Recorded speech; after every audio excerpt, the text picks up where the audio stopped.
Guys, welcome back to my YouTube channel. I hope ನೀವೆಲ್ಲರೂ ಚೆನ್ನಾಗಿದ್ದೀರಾ ಅಂತ. ಸೊ ಬನ್ನಿ ಇವತ್ತಿನ ಡೈಲಿ ವ್ಲಾಗ್ ಸ್ಟಾರ್ಟ್ ಮಾಡೋಣ. ಸೊ ಆ್ಯಕ್ಚುಲಿ ಇವತ್ತು ವಾಂಗಿಬಾತ್ ಪೌಡರ್ ಮಾಡ್ತಾ ಇದ್ದೆ. ಸೊ ಅನಿಸ್ತು ನಿಮಗೂ ಕೂಡ ಒಂದು ವ್ಲಾಗ್ ಕೂಡ ಆಗುತ್ತೆ, ಹಾಗೆ ಕೆಲವರಿಗೆ ಗೊತ್ತಿರಲ್ಲ ಅದು ಯಾವ ರೀತಿ ಮಾಡ್ಕೊಳ್ಳೋಣ ಅಂತ. ಸೊ ಅವ್ರಿಗೆ ಒಂದು ರೆಸಿಪಿನೂ ಕೂಡ ತೋರಿಸ್ಬಿಡೋಣ ಅಂತ. ತುಂಬ ಈಸಿ ಅದು ಕೂಡ ಮಾಡೋದು. ಹಾಗೆ ಇವತ್ತಿನ ಡೈಲಿ ವ್ಲಾಗ್ ಹೇಗಿರುತ್ತೆ ಏನೋ ಎಲ್ಲದು ಪ್ರತಿಯೊಂದು ನೋಡೋಣ. ಸೊ ಬನ್ನಿ ಇವತ್ತಿನ ವ್ಲಾಗ್ ಸ್ಟಾರ್ಟ್ ಮಾಡೋಣ. ಐ ಹೋಪ್ ನಿಮಗೂ ಕೂಡ ಈ ವ್ಲಾಗ್ ಇಷ್ಟ ಆಗುತ್ತೆ. ಬಿಕಾಸ್ ಕೆಲವರಿಗೆ ಅಂದರೆ ವಾಂಗಿಬಾತ್ ಇಷ್ಟ ಇರುತ್ತೆ, ಬಟ್ ಅದಕ್ಕೆ ಏನೆಲ್ಲ ಇಂಗ್ರೀಡಿಯೆಂಟ್ಸ್ ಏನು ಹಾಕಬೇಕು ಅನ್ನೋದು ಕೆಲವರಿಗೆ ಗೊತ್ತಿರಲ್ಲ, ಆಲ್ಮೋಸ್ಟ್ ಎಲ್ರಿಗೂ ಗೊತ್ತಿರುತ್ತೆ. ಸೊ ಅವರಿಗೆ ಈ ಒಂದು ವ್ಲಾಗ್ ಅಂತಲೇ ಹೇಳ್ಬೋದು. ವ್ಲಾಗ್ ಸ್ಟಾರ್ಟ್ ಮಾಡೋಣ ಗೈಸ್. ನಾನಿವಾಗ ವಾಂಗಿಬಾತ್ ಮಾಡಲಿಕ್ಕೆ ಏನೆಲ್ಲ ತೊಗೊಂಡಿದ್ದೀನಿ, ಎಷ್ಟೆಷ್ಟು ಪ್ರಮಾಣದಲ್ಲಿ ತೊಗೊಂಡಿದ್ದೀನಿ ಅಂತೇಳಿ ಒಂದು ಕ್ವಿಕ್ಕಾಗಿ ಹೇಳ್ತೀನಿ ನೋಡಿ.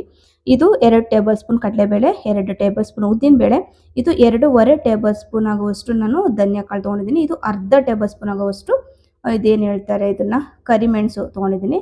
ಇದೊಂದು ಸ್ವಲ್ಪ ಚಕ್ಕೆ, ಸ್ವಲ್ಪ ಲವಂಗ, ಇದು ಜಾಯ್ಕಾಯಿ ಅಂತೇಳಿ ಬರುತ್ತಲ್ಲ, ಇದು ಸಾಕು. ಒಂದು ಅರ್ಧದಲ್ಲೂ ಅರ್ಧ, ಇದು ನೋಡಿ ಒಂದು 1/4 ಭಾಗ ತೊಗೊಂಡಿದ್ದೀನಿ. ಒಂದು 4 ಏಲಕ್ಕಿ, 1 ಟೇಬಲ್ ಸ್ಪೂನ್ ಆಗುವಷ್ಟು ಜೀರಿಗೆ, ಇದೊಂದು 1/4 ಟೇಬಲ್ ಸ್ಪೂನ್ ಆಗುವಷ್ಟು ಮೆಂತ್ಯ ತೊಗೊಂಡಿದ್ದೀನಿ. ಹಾಗೆ ಒಂದು 10 ಬ್ಯಾಡಗಿ ಮೆಣಸಿನ್ಕಾಯಿ ತೊಗೊಂಡಿದ್ದೀನಿ. ನೀವು ಬೇಕಾದರೆ ಮಿಕ್ಸ್ ಮಾಡ್ಕೋಬೋದು, ಅಂದರೆ ಬ್ಯಾಡಗಿ ಮೆಣಸಿನ್ಕಾಯಿ, ಖಾರದ ಮೆಣಸಿನ್ಕಾಯಿ 2 ಮಿಕ್ಸ್ ಕೂಡ ಮಾಡಿ ತೊಗೋಬೋದು. ಇದು ನಾನು ಬರೀ ಸ್ವಲ್ಪ ಕಲರ್ಫುಲ್ಲಾಗಿ ಚೆನ್ನಾಗಿ ಕಾಣಲಿ ಅಂತೇಳಿ ಜಸ್ಟ್ ಬ್ಯಾಡಗಿ ಮೆಣಸಿನ್ಕಾಯಿ ತೊಗೊಂಡಿದ್ದೀನಿ. ಹಾಗೆ 2 ಟೇಬಲ್ ಸ್ಪೂನ್ ಆಗುವಷ್ಟು ನಾನು ಗಸಗಸೆ ತೊಗೊಂಡಿದ್ದೀನಿ. ಇಷ್ಟು ತೊಗೊಂಡಿದ್ದೀನಿ ನಾನು. ಇದಿಷ್ಟು ನೀವು ಬೇಕಾದರೆ ಸ್ಕ್ರೀನ್ ಶಾಟ್ ಮಾಡ್ಕೊಳ್ಳಿ, ಹೋಗಿ ಸಿಗುತ್ತೆ. ತುಂಬ ಕ್ವಿಕ್ಕಾಗಿ ಮಾಡ್ಬೋದು. ಬನ್ನಿ ಯಾವ ರೀತಿ ಮಾಡೋದು ಅಂತೇಳಿ. ಹಾಗೆ ಗೊಜ್ಜು ಮಾಡಲಿಕ್ಕೆ ಬೇಕಾಗಿರುವಂತಹ ತರಕಾರಿಗಳನ್ನ ಹೆಚ್ಚಿಟ್ಕೊಳ್ತಾ ಇದ್ದೀನಿ. ಬದನೆಕಾಯಿ, ಮೆಣಸಿನ್ಕಾಯಿ ಬದಲು ನೀವು ಕ್ಯಾಪ್ಸಿಕಮ್ ಕೂಡ ತೊಗೋಬೋದು, ಬಟಾಣಿ ತೊಗೋಬೋದು. ನಾನು ಜಸ್ಟ್ ಬದನೆಕಾಯಿ, ಮೆಣಸಿನ್ಕಾಯಿ ಹಾಗೆ ನೀರುಳ್ಳಿನ ತೊಗೊಳ್ತಾ ಇದ್ದೀನಿ.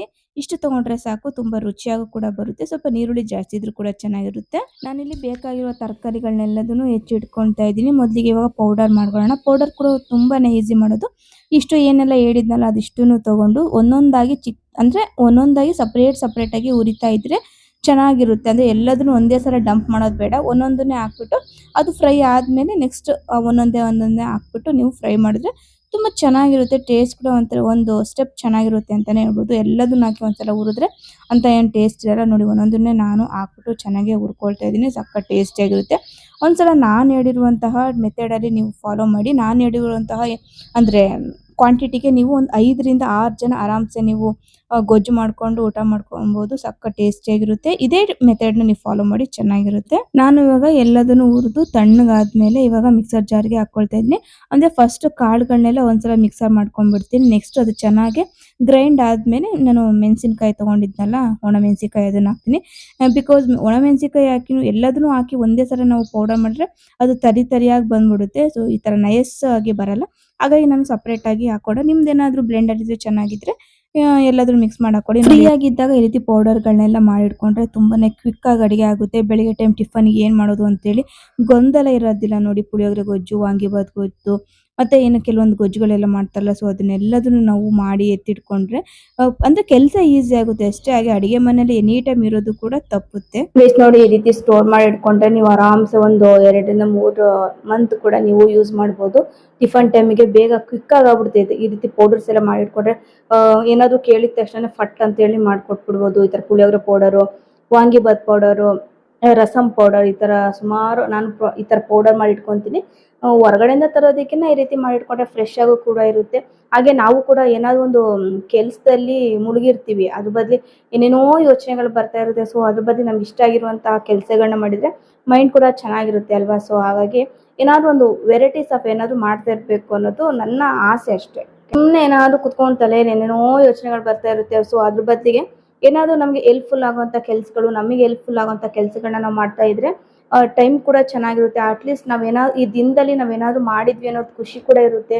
ನಮ್ಮ ಬಗ್ಗೆ ನಾವು ತುಂಬ ಚೆನ್ನಾಗಿ ಕೇರ್ ಮಾಡ್ಕೊತೀವಿ. ಈ ಪೌಡರ್ನ ಬಳಸ್ಕೊಂಡು ಕ್ವಿಕ್ಕಾಗಿ ಯಾವ ರೀತಿ ವಾಂಗಿಬಾತ್ ಮಾಡ್ಬೋದು ಅಂತ ಹೇಳಿ ಕೂಡ ತೋರಿಸ್ತೀನಿ. ಇಷ್ಟೆಲ್ಲ ಮಾಡಿಕೊಂಡ್ರೆ ಒಂದು 10 ನಿಮಿಷದಲ್ಲಿ ಕೂಡ ಗೊಜ್ಜು ರೆಡಿ ಆಗಿಬಿಡುತ್ತೆ. ನೋಡಿ, ನಾನು ಒಂದು ಪ್ಯಾನ್ಗೆ ಒಂದು ಸ್ವಲ್ಪ ಎಣ್ಣೆ ಹಾಕ್ಕೊಂಡು ಸಾಸಿವೆ, ಜೀರಿಗೆ, ಕರಿಬೇವಿನ ಸೊಪ್ಪು, ಮೆಣಸಿನ್ಕಾಯಿ ಹಾಕ್ಕೊಂಡಿದ್ದೀನಿ. ಕ್ಯಾಪ್ಸಿಕಮ್ ಇದೆ, ಕ್ಯಾಪ್ಸಿಕಮ್ ಹಾಕ್ಕೊಳ್ಳಿ. ಅದೆಲ್ಲ ಚೆನ್ನಾಗಿ ಫ್ರೈ ಆದಮೇಲೆ ಅದಕ್ಕೆ ನಾನು ನೀರುಳ್ಳಿ ಹಾಗೆ ಬದನೆಕಾಯಿ ಹಾಕೊಳ್ತಾ ಇದ್ದೀನಿ. ಬದನೆಕಾಯಿ ಏನಿಲ್ಲ ಅಂತಂದ್ರೂ ಒಂದು 10-15 ನಿಮಿಷ ಚೆನ್ನಾಗಿ ಅದು ಫ್ರೈ ಆಗಬೇಕು, ಇಲ್ಲಾಂದರೆ ತಿನ್ಬೇಕಾದ್ರೆ ಅಷ್ಟು ಚೆನ್ನಾಗಿ ಅನಿಸಲ್ಲ.